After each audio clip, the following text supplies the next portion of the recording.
Olá pessoal, tudo bem com vocês? Espero que sim. Eu quero trazer para vocês uma série de meditações sobre um assunto muito importante, que é a música na história da Bíblia. Talvez vocês já tenham ouvido bastante, talvez se você frequenta alguma igreja ou já assistiu a alguma reunião de uma igreja cristã, você já deve ter reparado que existem alguns momentos específicos para fazer atividades diferentes, como ler e estudar a Bíblia, como ter um tempo de oração, mas sabe também que existe um tempo de músicas, que é o tempo de louvor, como é mais conhecido. Talvez a gente pense que isso seja um costume da igreja, seja uma tradição mantida, seja uma estratégia até para preparar o ambiente para ouvir uma mensagem emotiva, mas na verdade a música ela tem a sua importância bíblica. Se você olhar na Bíblia, você vai perceber que existem muitas referências à música. Existem mais de 40 mandamentos relacionados a cantar. E existem mais de 500 menções na Bíblia de pessoas cantando a Deus. Então esse é um assunto muito importante. Não é só um costume da igreja, é um verdadeiro instrumento da fala de Deus ao seu povo. Muitas vezes Deus se comunica com o seu povo através da música. E o povo também se comunica com Deus através da música. Então isso é um verdadeiro ritual do relacionamento entre Deus e o homem. Existem alguns trechos que eu gostaria de tratar com vocês, trechos que vão mostrar lições da música ao longo da história da redenção, a história bíblica. O primeiro trecho ele está no capítulo 15 do livro de Êxodo, e eu gostaria de ler os 2 primeiros versículos. O texto diz que Moisés e os israelitas entoaram este cântico ao Senhor. Cantarei ao Senhor, pois triunfou gloriosamente. Lançou ao mar o cavalo e o seu cavaleiro. O Senhor é a minha força e a minha canção. Ele é a minha salvação. Ele é o meu Deus e eu o louvarei. É o Deus de meu pai e eu o exaltarei. Aqui nesse trecho existe aquela história muito conhecida da travessia do Mar Vermelho. O povo hebreu, que mais tarde se tornaria a nação de Israel, o povo escolhido por Deus, eles tinham acabado de ser libertos da escravidão no Egito. E quando eles estavam fugindo do faraó e do seu exército, eles se veem numa enrascada ali. De um lado o exército querendo pegar eles, e do outro um mar que eles não poderiam atravessar, pelo menos não em condições normais.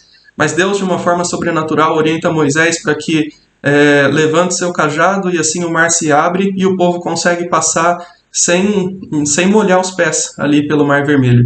Enquanto o exército que depois está perseguindo o povo morre afogado quando o mar se fecha. Depois dessa verdadeira conquista, e uma conquista claramente guiada por Deus, o povo decide fazer o quê? Cantar. Cantar ao Senhor uma música. E nessa música eles dizem, cantarei ao Senhor. Na própria música eles dizem que vão cantar ao Senhor. E eles dão um motivo para isso. Pois triunfou gloriosamente. Lançou ao mar o cavalo e o seu cavaleiro, se referindo ao exército egípcio. E agora no versículo 2 ele diz que o Senhor é minha força e a minha canção. Reparem nessa última expressão. O Senhor é a minha canção. Deus, ele é chamado de a própria canção do povo. A música que eles estavam cantando era um sinônimo de Deus. Porque, na verdade, Deus era o assunto daquela canção. Ele era o motivo, ele era o assunto, e o povo estava reconhecendo que aquela música era dedicada a Deus. A primeira lição que a gente aprende a respeito da música ao longo da história da redenção é que ela é motivada por uma história, uma grande história. E essa história ela é retratada ao longo da Bíblia, que é a história da redenção. Deus resgata o seu povo de uma condição muito ruim, que é a condição do pecado. A escravidão no Egito, da qual Deus libertou o povo hebreu, simboliza a escravidão do pecado, da qual eu e você estamos desde o nosso nascimento. E graças a Jesus Cristo, graças à morte dele na cruz, é que nós hoje fomos libertos dessa condição opressora do pecado, e hoje nós podemos, assim como o povo de Israel, cantar ao Senhor, dizer que Ele é o assunto da nossa música e Ele é o motivo da nossa música, porque Ele nos libertou. O versículo 2 continua dizendo, Ele é o meu Deus e eu o louvarei, é o Deus de meu Pai e eu o exaltarei. São 2 versículos que expressam a mesma ideia de uma identificação pessoal com Deus.